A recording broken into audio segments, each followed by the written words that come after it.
नमस्कार, सुदर्शन न्यूज देख रहे हैं आप। मैं हूं आपके साथ निमित सिन्हा। चलिए इस वक्त की खबरों पर नजर डालेंगे और खबर गाजियाबाद से है। गाजियाबाद के रामप्रस्था विवेक विहार में नाबालिग के साथ 4 युवकों द्वारा दुष्कर्म किया गया, जिसको लेकर लोगों का कहना है कि अभी तक पुलिस की तरफ से कोई भी कार्रवाई नहीं हो पाई है। इसके बाद लोगों ने रामप्रस्थ रोड को पूर्ण रूप से बंद कर सड़क पर ही बैठकर विरोध प्रदर्शन शुरू कर दिया। लोगों की मांग है कि जब तक चारों युवकों की गिरफ्तारी और फांसी की सजा नहीं हो जाती, तब तक हम सड़क पर बैठकर धरना प्रदर्शन करते रहेंगे। लोगों में काफी आक्रोश का माहौल बना है। पुलिस प्रशासन ने मौके पर मोर्चा संभाला और हालात सामान्य करने का प्रयास भी किया।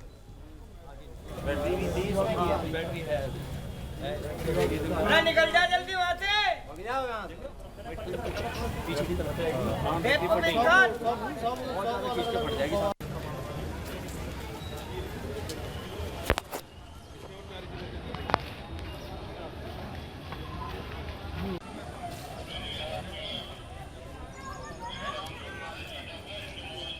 घर पे हम मतलब सारे लोग काम वाले हैं। हम काम पे चले गए शाम को 6 बजे की बात है और वो लड़की बच्चे को खिला रही थी, छोटे से एज भी था और वो घर पे थे, खिला रही थी। तीनों बंदे पीछे गेट से घुसे हैं और उसको पहले सुंघाया गया है। लाइट गई हुई थी, पीछे से गेट से आए 3-4 बंदे और उसका रेप करके सुंघा के चले गए।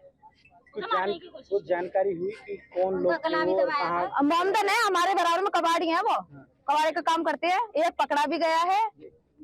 पुलिस की तरफ से क्या बताया गया है? बस कह रहे हैं कि हम कार्रवाई कर रहे हैं भैया। अभी तक हमें 24 घंटे हो गए, हमें कोई सुनाई नहीं आ रही। अब आप लोगों की हमें फांसी चाहिए, पूरा इंसाफ चाहिए। फांसी चाहिए चारों लड़कों की।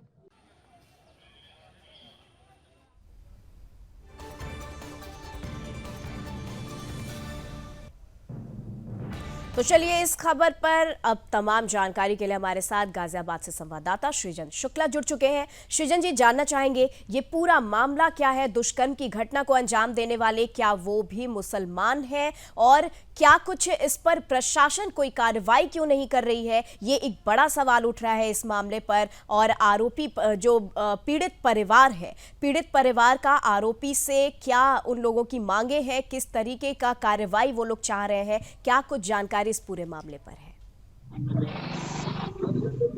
जिनमें आपको बता दें कि ये जिहादियों द्वारा ये दुष्कर्म करीब 1 से 2 दिन पहले किया गया था। जबकि जब यहाँ पर हम मौके पर पहुंचे हैं तो यहाँ पर पीड़ित परिवार से बात करने का प्रयास किया तो पीड़ित परिवार बिल्कुल बहुत ज्यादा डरा और सहमा हुआ है। उनकी मांग है कि उनके घर की महिलाओं की मांग है कि इन जिहादियों को फांसी दिया जाए, क्योंकि ये लगातार ऐसे मामले सामने आ रहे हैं। आप देख रही हैं कोलकाता का मामला शांत भी नहीं हुआ था कि उत्तर प्रदेश में गाजियाबाद का ये मामला उभर कर सामने आया। यहाँ पर एक दलित हिंदू लड़की के साथ कुछ जिहादी मिलकर नाबालिग लड़की के साथ बलात्कार करते हैं। और इतना ही नहीं करते, बलात्कार करने के बाद वो अपने जब बलात्कार करने जो अंदर घुसे तो वो बच्ची जो है, नाबालिग बच्चे, अपने 8 से 9 महीने के एक बच्चे को साथ खेल रही थी। अचानक अंदर घुसते हैं। उन जिहादियों में एक अंदर घुसता है, बाकी 3 बाहर रेकी करते हैं, निगरानी करते हैं कि कोई आ न जाए। उसके बाद वो अंदर जाता है गेट से। वहां पर बाहर से आने के लिए 3 रास्ते होते हैं, तीनों दरवाजों को बंद कर देता है। उसके बाद उस लड़की के साथ दुष्कर्म करता है। दुष्कर्म करने के बाद वहां पर एक 4 से 5 साल का बच्चा है, उसको भी धमकाता है कि अगर तुमने किसी को बताया तो जान से मार देंगे तुम्हें, नहीं तुम्हारे पूरे परिवार को जान से मार देंगे, ऐसा उसे धमकी दिया जाता है। उसके बाद जब पूरे मामले की जानकारी परिवार वालों को होती है तो वो थाने पर सूचना लेकर पहुंचते हैं। थाने पर सूचना पहुंचने के बाद एक आरोपी को मौके पर गिरफ्तार कर लिया जाता है। लेकिन उसके बाद भी जब और आरोपी गिरफ्तार नहीं होते हैं तो यहाँ के हिंदू संगठन और स्थानीय लोग जमकर बवाल काटते हैं। जब थाने पर पहुंचते हैं, थाने का घेराव करते हैं, लगातार मांग करते हैं इंसाफ की। जैसा कि आप देख रहे हैं विजुअल में कि लगातार आरोपियों को फांसी दो, ऐसा करके महिलाओं से लेकर बच्चों से लेकर सब सड़क पर उतर गए थे। उनका मांग था कि इंसाफ दीजिए। ऐसे में प्रशासन ने इन पर लाठी चार्ज कर दिया। लेकिन लाठी चार्ज क्यों किया? क्योंकि ये इंसाफ मांगने गए थे। क्या यही है योगी बाबा की पुलिस? हालांकि जब लाठी चार्ज कर दिए, उसके बाद जब दबाव देखा कि दबाव बनाया जा रहा है, उसके बाद रात में ही 2 और आरोपियों की गिरफ्तारी हो गई है। लेकिन अभी तक और आगे कोई कार्रवाई अभी तक उनके ऊपर कोई जैसा कि इन लोगों का मांग है फांसी दिया जाए या फिर जो भी मांग है अभी तक पूरा नहीं किया गया। मैं यहाँ पर पीड़ित परिवार के साथ ही यहाँ पर मौके पर मौजूद हूँ और यहाँ पर काफी डरे हुए सहमे हुए लोग हैं। लोगों का कहना है कि ये भगवाधारी सरकार है, उत्तर प्रदेश में बाबा का सरकार है, बाबा के सरकार में हम हिंदू सुरक्षित नहीं, हिंदुस्तान में हिंदू सुरक्षित नहीं है, तो आखिर कहाँ होगा।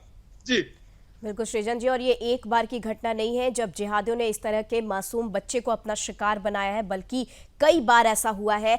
ये जानना चाहेंगे कि इन जिहादियों की अभी क्या अपडेट है। ये लोग अभी तक पुलिस की गिरफ्त में नहीं आए हैं, लेकिन क्या इस पर कोई तलाशी या फिर FIR कुछ भी इस तरह का एक्शन क्या अब तक लिया गया है?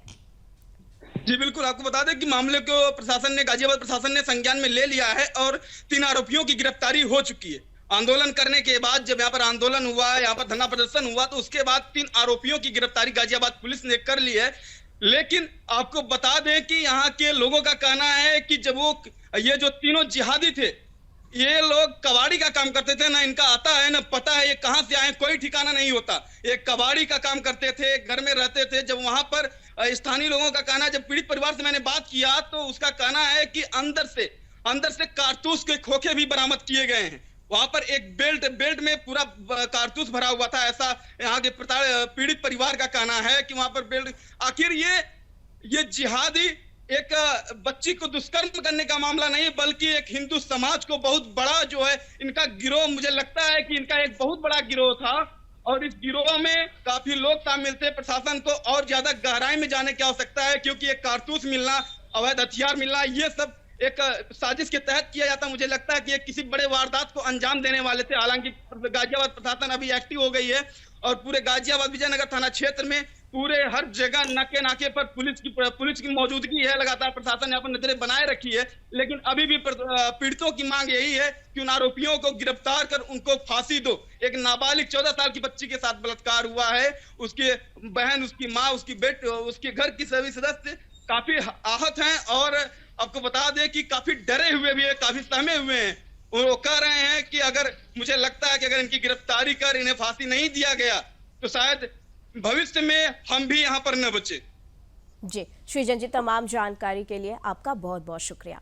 तो देखिए, लगातार आपको बता दें, जिहादी इस तरह के दुष्कर्म की घटना को लगातार अंजाम देते आ रहे हैं, बल्कि पूरे देश भर में हम देख सकते हैं किस तरीके से एक नाबालिग लड़की को शिकार बनाया, हवस का शिकार बनाते हुए। आपको बता दें, ये खबर जो है हम गाजियाबाद से आपको बता रहे थे, जहां की नाबालिग बच्ची के साथ दुष्कर्म हुआ। 4 युवकों ने वारदात को अंजाम दिया है। स्थानीय लोगों में आक्रोश का माहौल है। आरोपियों की गिरफ्तारी और फांसी की मांग लगातार जारी है। इसी के साथ खबरों में आगे बढ़ते हैं और बिहार के पूर्णिया से खबर आ रही है। बिहार के पूर्वी चंपारण में एक युवक की गला रेत कर हत्या कर दी गई है। बड़ी खबर आ रही है। बताया जा रहा है कि निमोया गांव में युवक की हत्या करके उसके शव को बोरे में भरकर जंगल में फेंक दिया गया। पुलिस ने मामले की जानकारी मिलने पर 4 लोगों को आशंका के आधार पर हिरासत में पूछताछ कर रही है। आसपास के लोगों ने मृत के मुस्लिम पड़ोसियों पर हत्या का शक जताया है। गांव वालों का कहना है कि इस मामले में जिहादियों का हाथ हो सकता है।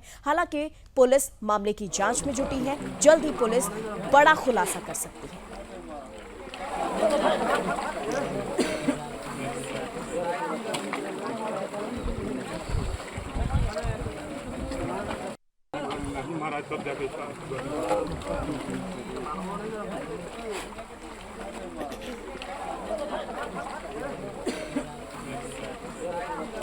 तो देखिए, बिहार के पूर्णिया से ये खबर आपको दिखा रहे हैं। पूर्वी चंपारण से ये खबर है, जहां की बताया जा रहा है कि एक युवक की यहां पर हत्या कर दी जाती है और हत्या के बाद शव को बोरे में बांधा जाता है। युवक का गला रेत कर उसकी हत्या की जाती है और निमोया गांव में इस घटना को अंजाम दिया जाता है। शव को बोरे में भरकर जंगल में फेंक दिया जाता है। फिर पुलिस मामले की जानकारी मिलते ही तलाशी शुरू करती है। 4 4 लोगों पर शक जताया जाता है और इस आधार पर उन्हें हिरासत में लेकर पूछताछ भी किया जा रहा है। आसपास के लोगों ने मृतक की मुस्लिम पड़ोसियों पर हत्या का शक जताया है और गांव वालों का यह भी कहना है कि इस मामले में जिहादियों का हाथ हो सकता है। हालांकि पुलिस मामले की जांच पड़ताल कर रही है। पुलिस जल्द ही कुछ बड़ा खुलासा कर सकती है, यह अनुमान लगाया जा रहा है। पूर्वी चंपारण से ये खबर हम आपको बता रहे हैं, बिहार के पूर्वी चंपारण से, जहां की एक युवक की गला रेतकर हत्या की जाती है, एक निर्मम हत्या की जाती है। उसके बाद उसके शव को बोरे में भरकर जंगल में फेंका जाता है और यहाँ पर हत्या की आशंका जताई जा रही है गांव वालों की। जिहादियों पर आशंका है कि इस हत्या के पीछे कहीं ना कहीं जिहादियों का ही हाथ है। 4 लोगों को पुलिस ने गिरफ्तार भी कर लिया है और गिरफ्त में होने के बाद उनसे पूछताछ आरोपी से लगातार जारी है।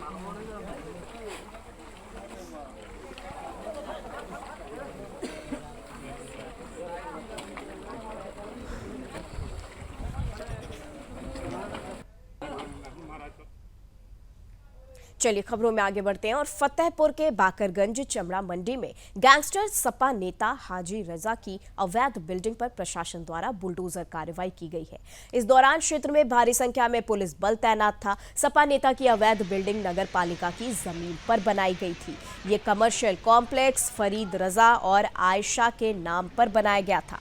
आपको बता दें कि कुछ साल पहले बीजेपी नेता विक्रम सिंह की शिकायत के बाद सपा नेता हाजी रजा की अवैध बिल्डिंग का मामला सामने आया था। उस समय कोई एक्शन नहीं लिया गया था। जांच में पता चला था कि नियमों को ताक पर रखकर बिल्डिंग का निर्माण किया गया था। मंगलवार की ही सुबह प्रशासनिक अधिकारी पुलिस के साथ मौके पर पहुंचे और बुलडोजर से अवैध कब्जे को छुड़ाया गया है। तो उत्तर प्रदेश के फतेहपुर से खबर, जहां की गैंगस्टर हाजी रजा के अवैध कॉम्प्लेक्स पर बुलडोजर चलाया गया है। यहां पर बुलडोजर एक्शन लिया गया है। नगर पालिका की जमीन पर यह बिल्डिंग बनाई गई थी। ये आरोप लगाया जा रहा है बीजेपी नेता की शिकायत पर ये जांच पड़ताल हुई है। नगर पालिका की जमीन पर सपा नेता का बड़ा कब्जा होने का अंदेशा जताया जा रहा है।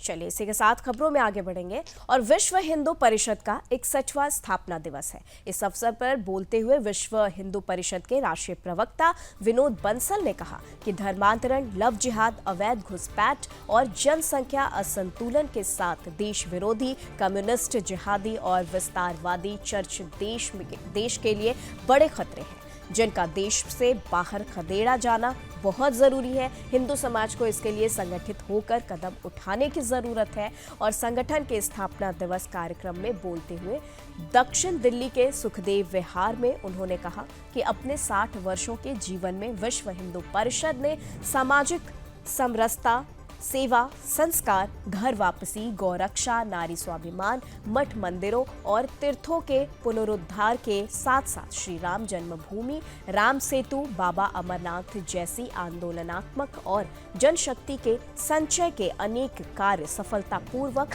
संपन्न किए हैं। कार्यक्रम में कुटुंब प्रबोधन के माध्यम से भी हिंदू समाज की टूटती परिवार व्यवस्था पर भी रोक लगाने की अपील की है।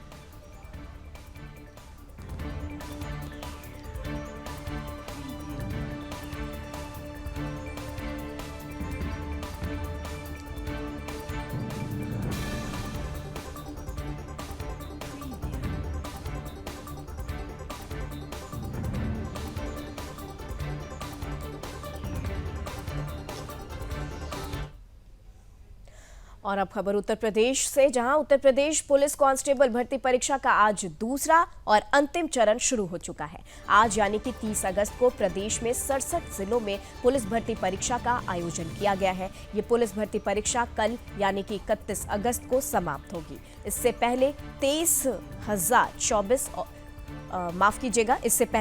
24 और 25 अगस्त को परीक्षा हो चुकी है। पहले चरण की परीक्षा में अब तक यूपी पुलिस ने 29 एफआईआर दर्ज की है। इसके अलावा 318 संदिग्ध जांच के दायरे में आ गए हैं। इनका रिजल्ट जांच के बाद ही जारी होगा। आपको ये भी बता दें कि उत्तर प्रदेश पुलिस भर्ती परीक्षा 2024 में अभ्यर्थियों की संख्या ज्यादा होने की वजह से इसे 2 चरणों में बांटा गया। इस दौरान सुरक्षा के पुख्ता इंतजाम भी किए गए। चप्पे चप्पे पर पुलिस की नजर है। किसी भी स्थिति में पेपर लीक होने से रोका जा रहा है। परीक्षा के जरिए 60,244 रिक्त पदों पर उम्मीदवारों की भर्ती की जाएगी।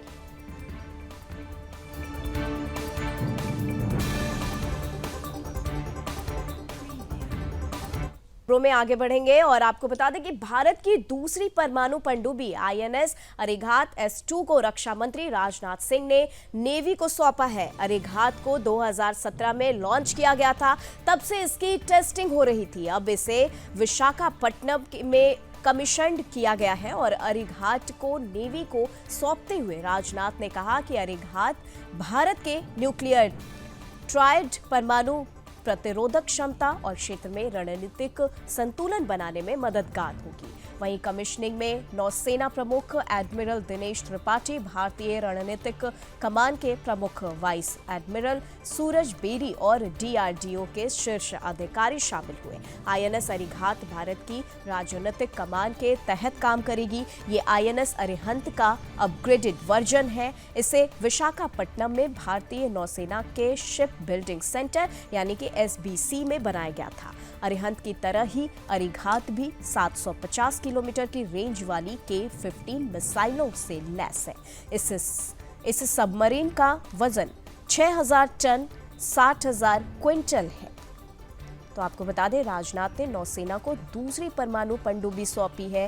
भारत की शक्ति अब और बढ़ गई है। 750 किलोमीटर की रेंज वाली K-15 मिसाइलों से लैस है ये, और मिसाइल का वजन 60,000 क्विंटल बताया जा रहा है। अरिघात को 2017 में लॉन्च किया गया था।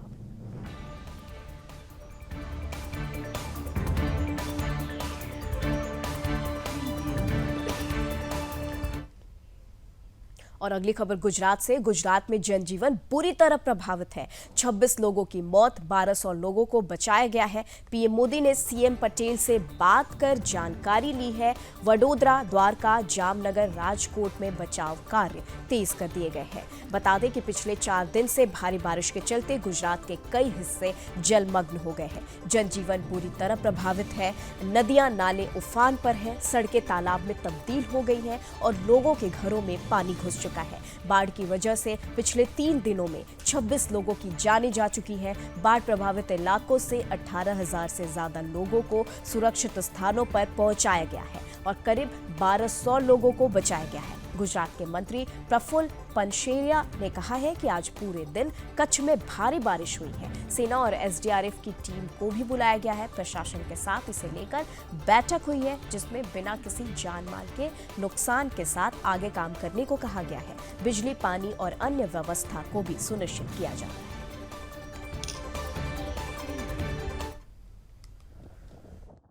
कच्छ में आज पूरा दिन तक मांडवी में और नलिया नखत्राना में बारिश हुई है। परिस्थिति 2 से 5, 6 फुट 10 फुट तक पानी सोसाइटी और मोहल्ले में है।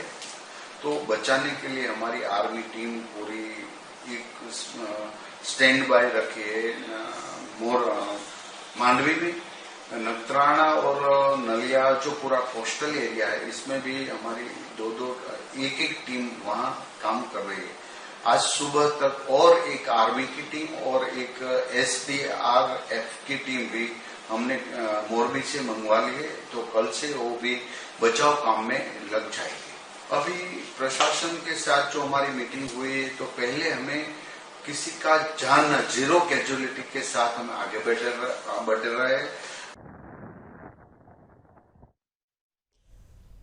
तो चलिए, इसी के साथ खबरों में बस इतना ही। देश दुनिया की तमाम खबरों के लिए आप देखते रहे सुदर्शन न्यूज। जय हिंद।